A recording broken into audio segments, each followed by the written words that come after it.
大家好，我係沖繩。上一條影片都分享咗香港已故才子黃霑喺2002年去信保安局支持23條立法嘅信件內容。好多人都支持網上聯署，想去完成霑叔嘅心願，亦都好多人讚霑叔除咗係一位才子之外，仲係一位預言家。今日喺度都想同大家分享下霑叔嘅另一篇作品，叫做《預言》。呢篇作品係1986年3月25日寫嘅。唔講咁多啦，不如我哋一齊睇下霑叔嘅預言準唔準啊？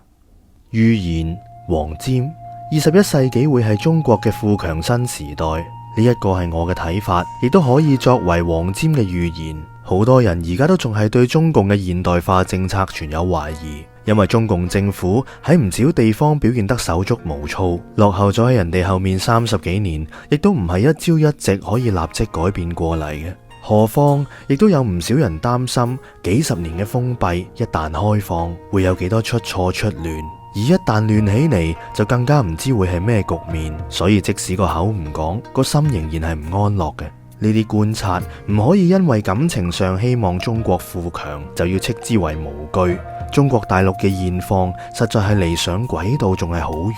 但係中共冇再要求一日等於20年，雖然未算係真正嘅實事求是，但係都係一步一步穩定向前邁進。而且一經開放之後就唔可以再退回以前漆黑一團嘅日子啦，因為人民已經由井裏邊跳咗出嚟。冇錯啊，好多都只係企喺井口觀望，但係無可置疑，中國人已經開始明白井外嘅世界係咩一回事啦。要再將人民關翻喺井裏邊，已經係冇可能啦。大勢係向前嘅，即使間中有逆流，都唔可以阻止潮流所趨。到咗21世紀，歐洲、美洲、澳洲嘅發展增長率再高都會有限度，因為所有嘅資源都已經開發得差唔多啦。要再有好似20世紀所見嘅大跳躍，已經係難乎其難。只有亞洲資源開發啱啱起頭，餘力同埋潛質都極其優厚豐盛，再俾亞洲幾十年嘅光景，就會大步趨前，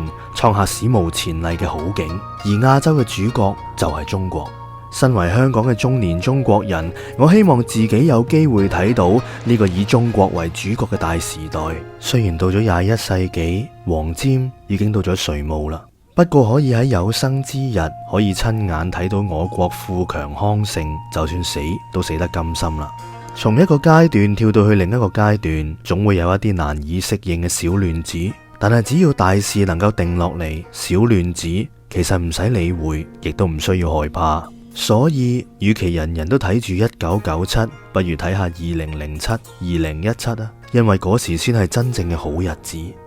1986年3月25日，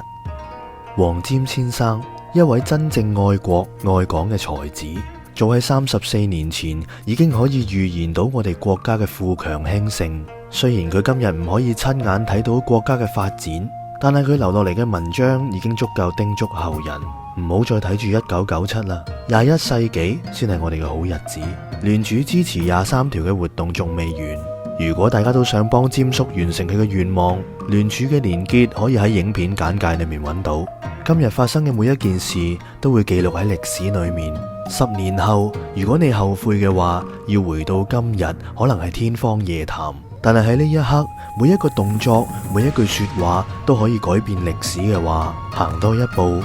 何樂而不為呢？最近有好多網友反映被自動取消訂閱咗我嘅頻道，我喺度再一次呼籲支持我嘅網友，記得要訂閱，撳埋個啷啷，讚好我嘅影片，可以嘅話分享埋俾你嘅朋友。如果想聯絡我或者支持我嘅網友，可以留意片尾嘅資料。多謝收睇，拜拜。